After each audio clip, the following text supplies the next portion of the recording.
Hi friends, आप लोग को स्वागत करते हैं इस सेशन में। आज जो है टॉपिक है पॉलिटी का, जो 1275 के बिहार दरोगा में पूछा गया है और लेकर आए हैं। आज मैं 25 क्वेश्चन कराऊंगा, कुल 100 प्रश्न लेकर आए हैं। तो आइए सबसे पहला प्रश्न देखते हैं। भारत के संविधान के भाग 3 में क्या है? तो भाग 3 में क्या है? तो आप लोग जानते हैं कि कुल मिलाकर संविधान में 22 भाग है। तो भाग 3 की बात किया जाए तो ये है मूल अधिकार से संबंधित है, तो ऑप्शन सी इसका सही होगा। और मूल अधिकार की बात की जाए तो कहाँ से लिया गया है? तो मौलिक अधिकार या मूल अधिकार उसी को कहते हैं, तो ये अमेरिका से लिया गया है। मौलिक अधिकार अमेरिका से है।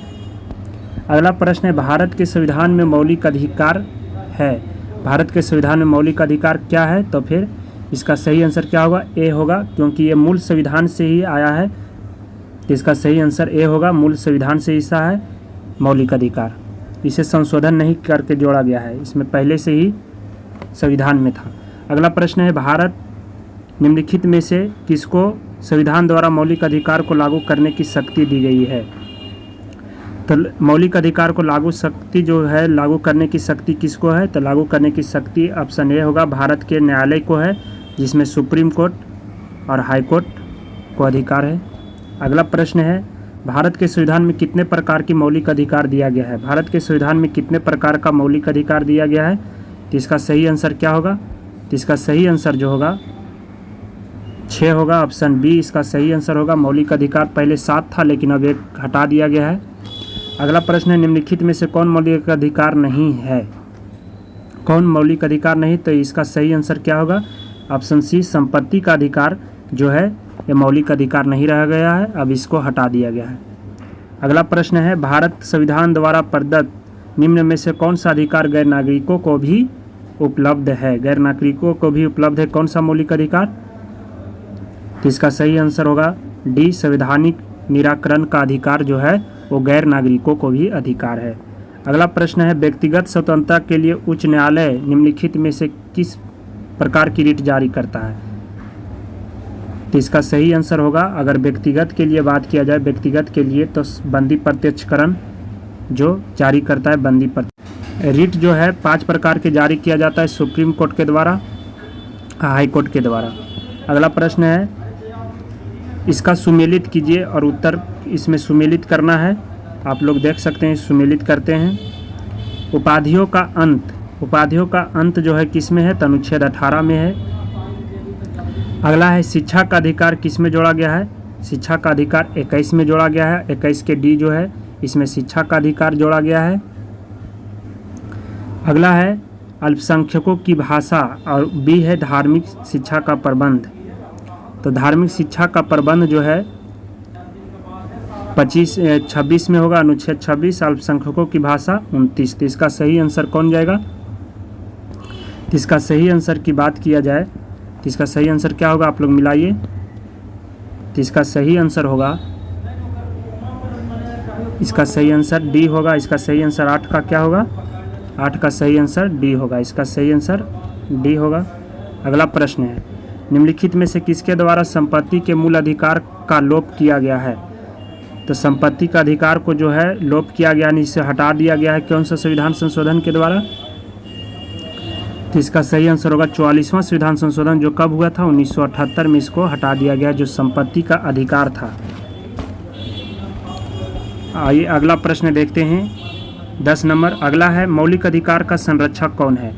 तो मौलिक अधिकार की बात किया जाए तो उसका संरक्षक कौन है? तो मौलिक अधिकार की संरक्षक जो होता है न्यायपालिका होता है।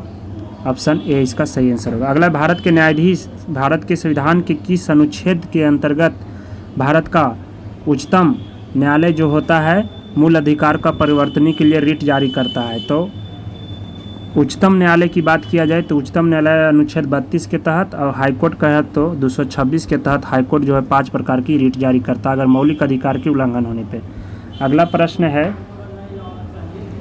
6 से 14 वर्ष की आयु से बच्चे को 6 से 14 वर्ष की आयु के बच्चों के सभी बच्चों को शिशुओं को शिक्षा अधिकार दिया गया है। तो इसमें किस में दिया गया है? तो इसका सही आंसर क्या होगा? तो इसका सही आंसर होगा मौलिक अधिकार, इसका सही आंसर होगा मूल अधिकार, ऑप्शन बी इसका सही आंसर होगा।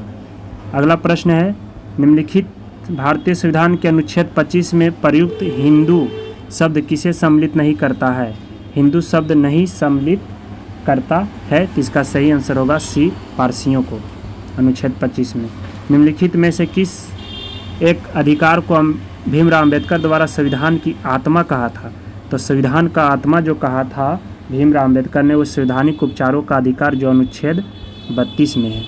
अगला प्रश्न, संविधान के किस अनुच्छेद के अंतर्गत सिखों द्वारा कृपान धारण करना धार्मिक स्वतंत्रता का अंग माना जाता है? धार्मिक स्वतंत्रता का अंग माना जाता है, तो इसका सही आंसर होगा अनुच्छेद 25 में।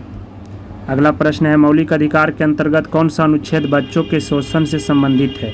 बच्चों के शोषण से संबंधित है, तो इसका सही आंसर क्या होगा?